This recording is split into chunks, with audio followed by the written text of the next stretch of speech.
Hi, welcome back to episode 12 of our playthrough with Empyrion. So where we are is we finished up with the Tales of Tash. And where that leaves us is we're back at our base in Aqua. And if we just go M and go to the system map. So now we need to prepare to get to Omicron. And to do that we have to warp, which is what that 5.3 AU means. And we're going to need a warp drive and some fuel to get there. So we have to ask ourselves a question about, well, once we get to Omicron, are we going to want to come back? Now, we could always come back by warping back, of course, but what we could do is just set up a teleporter system so that if we put a teleporter in place, then if ever we want to come back, we could just teleport back. So that's what we're going to do in this episode.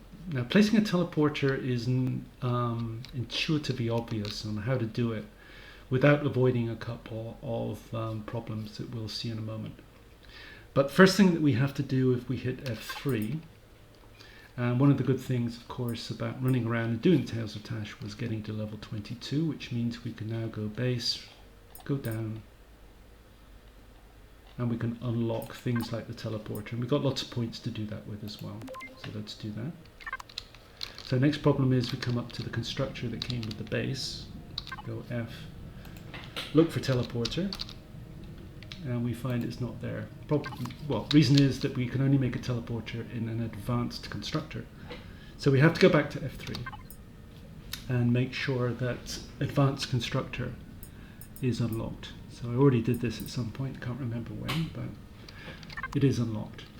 Now another issue is we are playing vanilla assumptions. So if we just go P and then main, and we look at the CPU here. So CPU is like a weight limit of the base, and weight limit is currently 80,000. Now as soon as we place an advanced constructor, that has a weight of 40,000, which is going to drive us up to 113. So it's going to put us over the CPU. But because we're on vanilla assumptions, then it lets us do that. We can get away with it without penalty. If you wanted to stick to the CPU limits, what you would have to do is F3 again, and go to CPU extender T2. So let's just do that just for the sake of good order. So let's just go F and get a CPU incoming. So this will now put our weight limit up to 200 so that we can easily afford to place an advanced constructor. So let's get that going as well so that we can make our teleporter. So once we've got those two, then we'll be able to put it down and make our teleporter. Now that our constructor and our CPU extender are done, we can pick them up. So the first thing we're going to do is start with our CPU extender. So it's just one block, so as soon as we put that down, we go to P in main, we can see that our weight limit is now up to 200,000. So now we can place our advanced constructor without any problems. There's as good a place as any. And now we should be able to get our teleporter coming. First thing we have to do is assign a container, so the same as the constructor, in and out. Look for tele under the devices tab, and there it is. So that's our teleporter coming now. Now, if we just look at the teleporter for 1 second here, we can see that the energy in requirement is 12 kPu. Now, if we just go back to where we are, on main, we can see that our energy capacity in terms of production is no greater than 10 here. What's that? Somewhere 7 or 8, I'm not entirely sure. But it's less than 12. So it means that as soon as we place down the teleporter, it's going to be draining more power than we can generate. Now, if you go up to, and just point the mouse at any of our generators here, just press P, go into devices. You've got this line here, will explode when overloaded. So what that tells us is that if we put down our teleporter, it's going to explode our generators, which is a problem. So it means that we're going to have to increase our generator capacity. So the normal way of doing that would just be F3. Just look for generator, large generator T1, just unlock that, and then we can make one.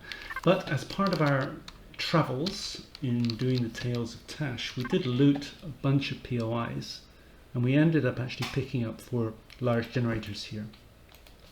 So we can actually use one of those. So let's do that, because that will generate 25 kpu, which more than covers the teleporter.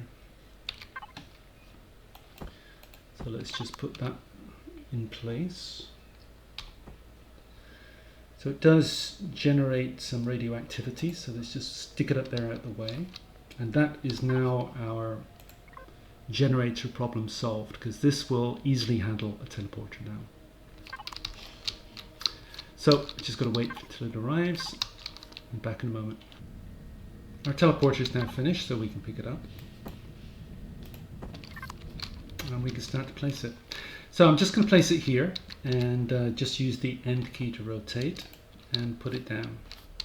So we then hit our second problem, and that is that if we just go P and main again, we can see that we've only got 44 minutes before our tanks are drained, because our fuel consumption has just gone up to 12.4. So if we just point the mouse at here and go P and just turn it off, go back to main again. So now we've got 22 hours.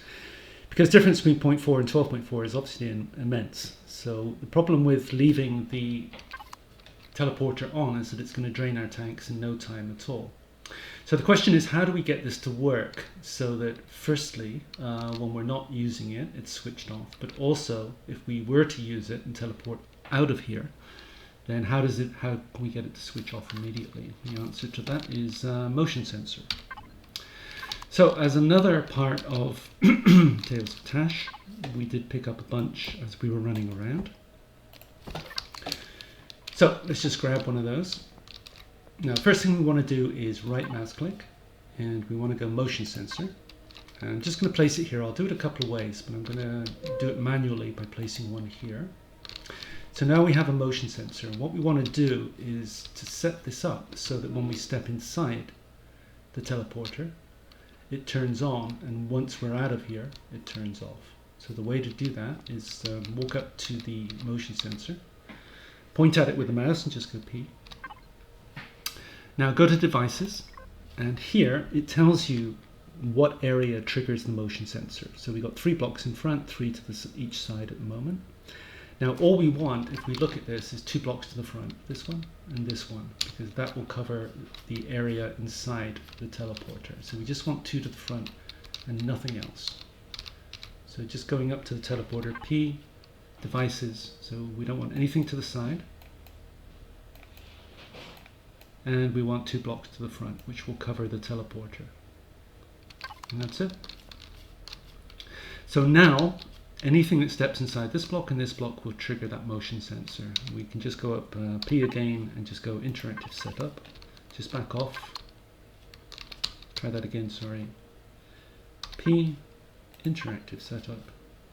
I pressed ESC, shouldn't have done. And then just back off, and you can see the area there, which will trigger the motion sensor. So now we just go ESC. So now what we want to do is we want to tie this to this, and the way to do that is walk up to the motion sensor, go P. This time we want signal logic, and what we want to do is give this a name. So let's call it teleporter MS for motion sensor. Enter ESC. So now this is called teleporter MS, and all we have to do is come up to here, point at it with the mouse, go P, go into signal logic, and here in the on-off boxes, all we have to do is pick the motion sensor that we just named, which was this one, and then we tell the teleporter to follow that motion sensor, which means when that motion sensor is triggered, you turn on, and that's it. So the teleporter is not active, but as soon as we step inside any of those 2 blocks, it will switch on, as we see there. So now, if we want to use it, it's only using that 12 kpu right now, that we're standing inside it. And once we teleport out of here, it's going to switch off. So that's one way to do it. Now maybe, just maybe, you want to use this block for something else. So there's another way where you could just place it above, in the block above. So let's do it that way, and use the interactive setup this time. So again, right mouse click to make sure we're on motion sensor, and we're there. So now what we want is, if we go up to here, we're just going to use the interactive menu now. So pointing at it with the mouse again, go P, devices and go interactive setup, and then just back away. So now we can see that there's quite a large area that's triggering the motion sensor, but we also have instructions in the bottom right there which tells us how to shrink that. That is left control and left alt and then the number pad. So let's do that. Firstly, just depressing control and alt, left control and left alt, that is. So presumably that 5 key is going to be the blocks in front of the motion sensor. So as we're shrinking, if we press 5, that should reduce that to 1 block in front, which it indeed does. So again, going left control and left alt. So we're going to want to go 4, 6. So 4 and 6 is up and down, if we just noticed, but we also want to go 8 and 2. So 8 and 2 is left and right, and as we saw, 4 and 6 was up and down. So I can't remember, so let's just try, where does 6 go? 4? No. Okay, so there we are. So we've got 1 block activated by the motion sensor at the moment. It's either 4 or 6 that's going to bring it down, but this time we want to enlarge, and that's just left control. And it's either 4 or 6, I'm just not quite sure. 6, yeah, it was 6. So now we've got these 2 blocks triggered by the motion sensor, and we do exactly the same as we did before. So we can escape, get out of there, go up to the motion sensor, press P, go into signal logic, and we need to give it a name. Now teleporter MS will have been deleted, so we could use the same name or a different one, is just use a different one. So enter ESC again. So now this is called tele-MS. So all we need to do is now tell the teleporter by pointing at it with the mouse, go P. So the teleporter MS is telling us that name no longer exists because we deleted that previous motion sensor. So we have to just find the new name that we picked, tele-MS, follow, and that's done. So now if teleporter is not active, so we're not draining our batteries or our fuel tanks. As soon as we step inside it, it's on. And as soon as we teleport away, it's off. So that's your choices. So hopefully that was helpful anyway, because setting up a teleporter, I know I had problems initially trying to figure it all out, and hopefully that helps. But anyway, next episode what we're going to do is just complete the process of packing up to go to Omicron, and then we'll head off and set up a base there. So I hope to see you in the next episode, and thanks for watching. Bye.